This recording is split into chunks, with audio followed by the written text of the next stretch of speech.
moi c'est Sylvie du blog Zéro Carabistouille. Aujourd'hui, je vais vous présenter un tutoriel super intéressant, surtout lorsque c'est la rentrée des classes. J'en avais assez à chaque rentrée des classes de devoir recouvrir les cahiers de mes enfants avec un film plastique qui en plus collait pas bien, etc. J'ai donc décidé, du fait de ma nouvelle vie vers le zéro déchet, de faire des protège-cahiers en tissu, effet garanti assuré. 1, 2, 3, c'est parti! Pour commencer, il vous faudra du tissu. Il vous faut en fait 2 grands morceaux de tissu, l'un qui sera pour l'extérieur, l'autre pour l'intérieur, et 2 plus petits morceaux qui permettront en fait de faire l'intérieur pour rattacher en fait le carnet à la couverture.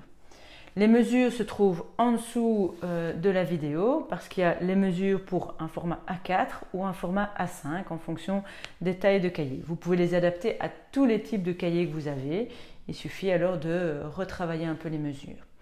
Vous aurez évidemment besoin aussi du set standard de couture comme des ciseaux pour le tissu, des ciseaux pour couper le fil, etc. Des crayons pour pouvoir écrire et mesurer la taille de votre tissu, latte ou équerre, et ainsi de suite, du fil, une machine à coudre.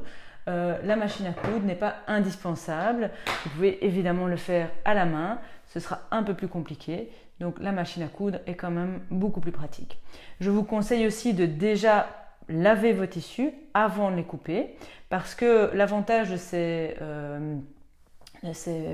protège-cahiers en tissu, c'est qu'ils sont lavables, mais si vous ne les avez pas lavés préalablement et que vous utilisez du coton, il y a un risque que ceux-ci rétrécissent au lavage, même si on les lave à la main. Donc moi je les lave rapidement dans une petite bassine à la main avec un peu de savon de Marseille, mais ça peut toujours bouger et donc autant le faire avant parce que sinon vous devrez refaire votre protège-cahier. On va démarrer par les rabats du protège-cahier. Donc vous avez vos 2 bandes de rabat. Vous allez en prendre une et on va en fait faire un ourlet. Alors la version avec la vidéo c'est la version ourlet, mais vous pouvez très bien utiliser du biais, donc c'est-à-dire ce type de tissu qui va permettre en fait de faire une petite fantaisie en fait sur votre protège-cahier, le rendre un peu plus fun si vous voulez.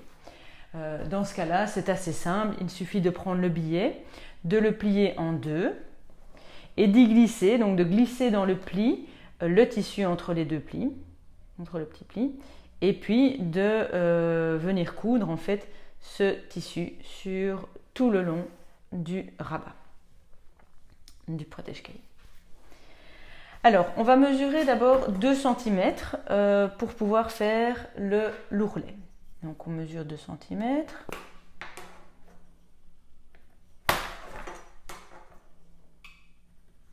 Voilà.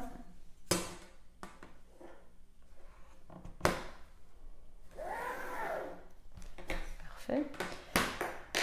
On plie le tissu au niveau de ces 2 cm. Donc on y va. Ça.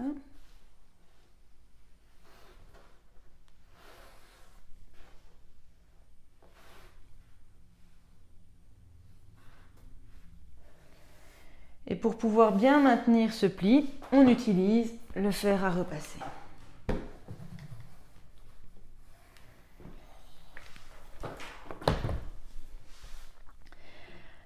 Dans un deuxième temps, on va faire un deuxième pli. Ce deuxième pli viendra à 1 cm. Donc on va en fait le plier juste comme ceci pour venir se glisser dans le premier pli que nous avons fait. Donc je refais la même type d'opération mais à 1 cm. Donc, je plie bien le tissu.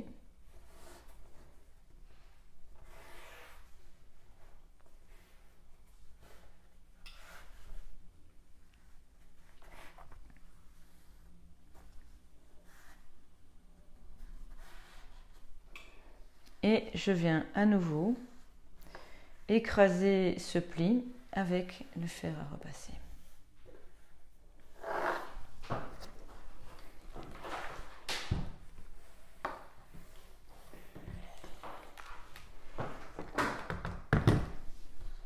Vous faites exactement la même chose avec le deuxième rabat pour avoir vos deux ourlets qui sont effectivement faits sur vos rabats de protège-cahier.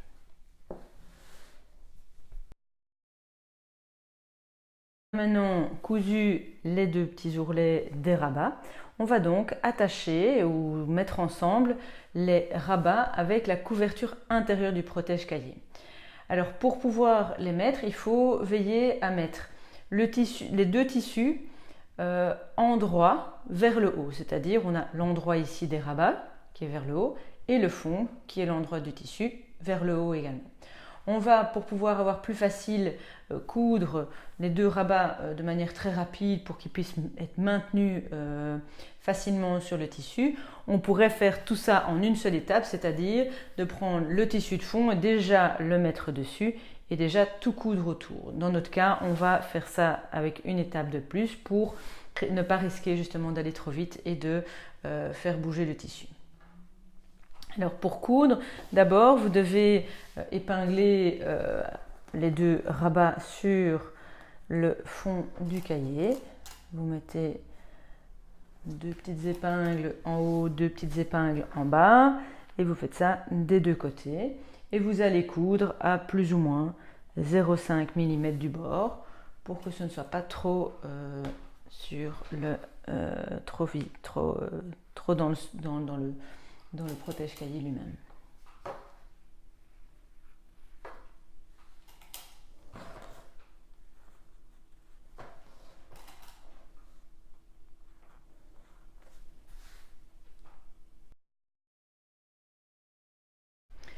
Maintenant qu'on a cousu tout autour, tout au bord du protège-cahier, à 1 cm du bord, et qu'on a veillé à laisser effectivement une petite ouverture de 8 cm, on va pouvoir retourner l'ouvrage. Mais avant de faire ça, il vaut mieux couper les pointes de l'ouvrage quand il est encore retourné. Donc vous faites bêtement une petite entaille en diagonale pour pouvoir enlever le petit coin, ce qui permettra d'avoir des coins vraiment bien nets, bien droits, ce qui ne risquait pas d'être le cas si on laissait la pointe telle qu'elle était avant, parce que sinon ça aurait fait une petite boule, et donc ça permettra d'avoir des pointes bien nettes. On retourne l'ouvrage, et quand on va retourner l'ouvrage, on va veiller effectivement à pousser les pointes de l'ouvrage vers l'extérieur pour vraiment permettre d'avoir des coins bien nets comme ici. On peut utiliser en fait la pointe d'un crayon pour pouvoir s'aider à pousser en fait ce tissu. Donc ici vous voyez je pousse bien, voilà, et vous devez faire ça en fait pour les 4 coins et voilà. Donc ça on a les pointes qui sont bien nettes et l'ouvrage est retourné. Voilà, votre protège-cahier est terminé. Si la vidéo vous a plu, n'hésitez certainement pas à la partager avec vos amis et à nous suivre sur les médias sociaux ou sur notre blog zerocarabistouille.be. Vous aurez plein d'autres trucs et astuces pour un mode de vie zéro déchet. À tout bientôt pour un nouveau tutoriel. Ciao!